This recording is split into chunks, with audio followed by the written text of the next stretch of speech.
Bismillahirrahmanirrahim. Assalamualaikum warahmatullahi wabarakatuh. Bagaimana kabar kalian? Alhamdulillah, dalam pembelajaran kali ini kita dapat bertatap muka walaupun secara tidak langsung ya untuk melaksanakan pembelajaran jarak jauh.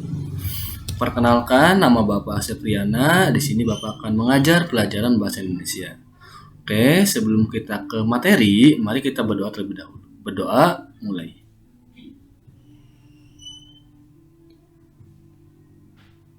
Oke, selesai.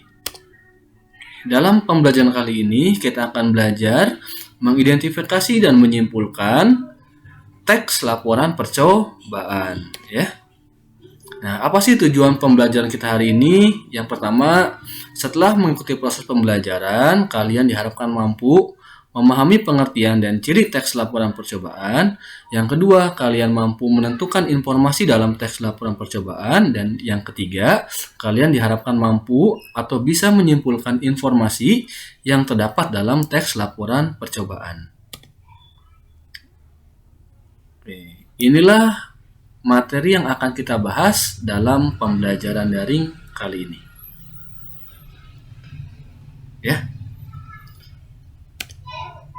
Oke, kita langsung ke pengertian. Apa sih pengertian dari teks percobaan? Ada yang sudah tahu? Atau mungkin ada yang pernah melakukan suatu percobaan sebelumnya? Oke ya. Nah, inilah pengertian dari teks laporan percobaan. Teks laporan percobaan merupakan teks yang menjelaskan tentang percobaan yang dilakukan oleh penulis atau peneliti yang memuat hasil atau simpulan dari percobaan tersebut. Misalkan begini, kalian misalkan ditugaskan untuk melakukan percobaan dalam pembuatan es krim. Nah, dalam pembuatan es krim itu kan ada alat dan bahan yang diperlukan, kemudian ada langkah-langkah pembuatan, dan ada hasil dari percobaan tersebut. Nah, apa yang kalian lakukan dalam percobaan tadi, nah kalian tuliskan ke dalam sebuah teks. Nah, itulah yang dimaksud ke dalam sebuah teks. Itulah yang dimaksud dengan teks laporan hasil percobaan. Oke. Nah, ini contohnya ya. Nah, itu misalkan kalian diminta untuk mencoba membuat telur asin ya. Nah, itu kan di situ ada alat dan bahannya. Misalkan sebelum pembuatan telur asin, kalian harus menyiapkan misalkan telur bebek, abung gosok, tanah liat, kemudian garam dan amplas. Kemudian ada juga langkah-langkahnya ya. Dari langkah pertama hingga langkah terakhir. Yang terakhir itu adalah kesimpulannya. Nah, bagaimana hasilnya pembuatan telur asin tadi? Apakah berhasil jadi telur asin atau misalkan tidak berhasil? Karena dalam setiap percobaan itu pasti hanya ada dua kemungkinan ya. Kalau tidak berhasil ya gagal percobaannya, tapi tidak masalah ya. Apapun hasilnya kalian harus tuliskan apa adanya. Nah, itulah contoh dari teks laporan percobaan.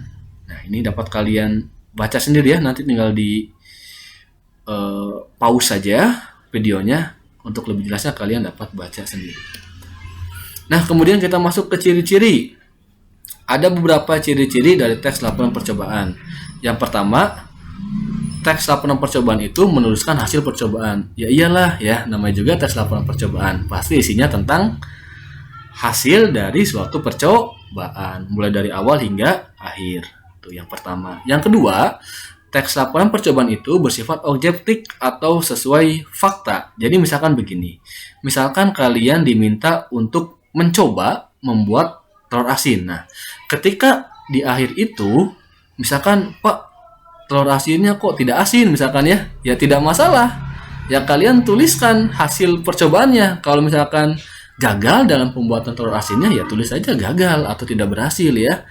Nah, itu jadi teks laporan percobaan itu harus sesuai fakta. Jadi jangan ada yang dimanipulasi atau diubah-ubah. Nah, itu yang dimaksud bersifat objektif dan sesuai fakta. Yang ketiga, teks laporan hasil percobaan itu harus ditulis secara lengkap ya. Dari mulai awal hingga akhir, dari misalkan alat dan bahan yang diperlukan apa saja, kemudian langkah-langkahnya bagaimana, dan hasilnya bagaimana. Nah, itu harus ditulis secara lengkap. Yang keempat, teks laporan percobaan itu harus ditulis secara sistematis atau berurut ya. Misalkan yang pertama, pasti yang ditulis adalah judulnya dulu kan? Tidak mungkin yang pertama ditulis itu langsung ke hasil. Kalau hasil itu kan adanya di akhir biasanya ya. Nah, jadi teks laporan percobaan itu harus disajikan secara berurutan ya. Dari awal hingga akhir sesuai dengan strukturnya. Nanti untuk struktur kita akan lebih bahas lagi ya secara mendalam. Oke, yang terakhir, teks laporan percobaan itu disajikan secara jelas dan menarik dari mulai kalimatnya, kosakatanya hingga tata bahasanya. Oke, itulah beberapa ciri dari teks laporan percobaan. Selanjutnya kita masuk ke menentukan informasi dalam teks laporan percobaan ya. Kalau dirumuskan itu ada 6 ya. Dengan rumus 5W+1H ini hampir sama seperti teks berita. Yang pertama what? Nah, itu biasanya berkenaan dengan apa? Apa sih yang dicoba gitu kan? Apa sih objek percobaannya? Misalkan telur asin. Misalkan objek percobaannya pembuatan es krim atau mengamati hasil fotosintesis. Nah, itu apa ya? Kemudian, siapa? Siapa yang melakukan percobaannya? Misalkan, ya.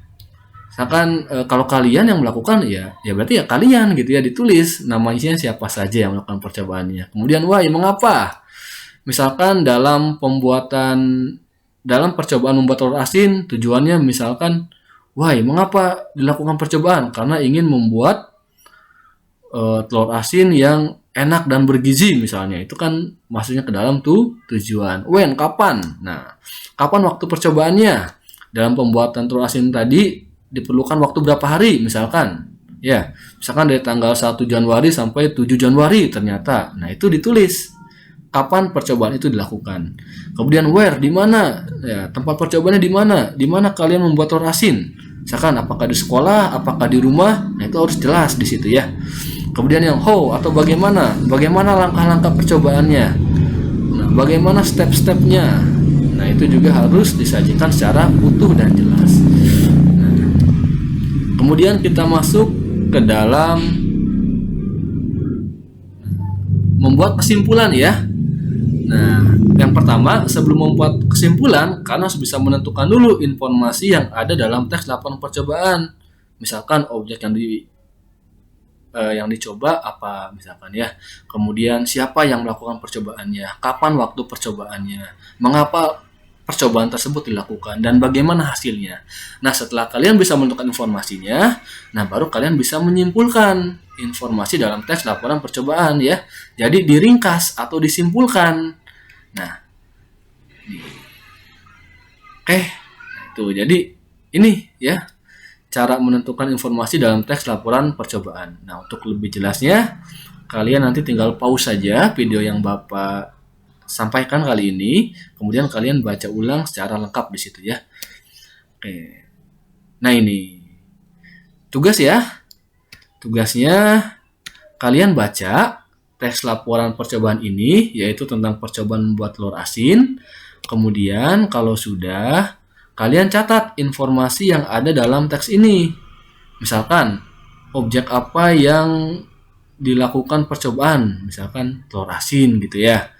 Kemudian kapan percobaan itu dilakukan, siapa yang melakukannya, di mana percobaan itu dilakukan, dan bagaimana hasilnya. Nah, itu nanti kalian cari dalam teks ini.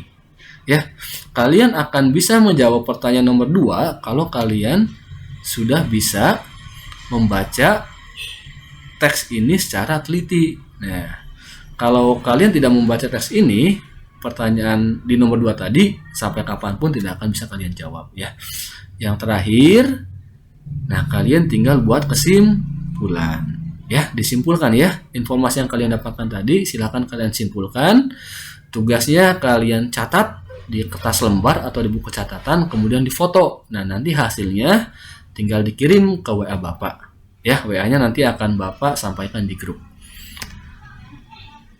Sekian pembelajaran yang dapat kita lakukan hari ini. Kurang lebihnya mohon maaf. Tetap semangat, tetap jaga kesehatan.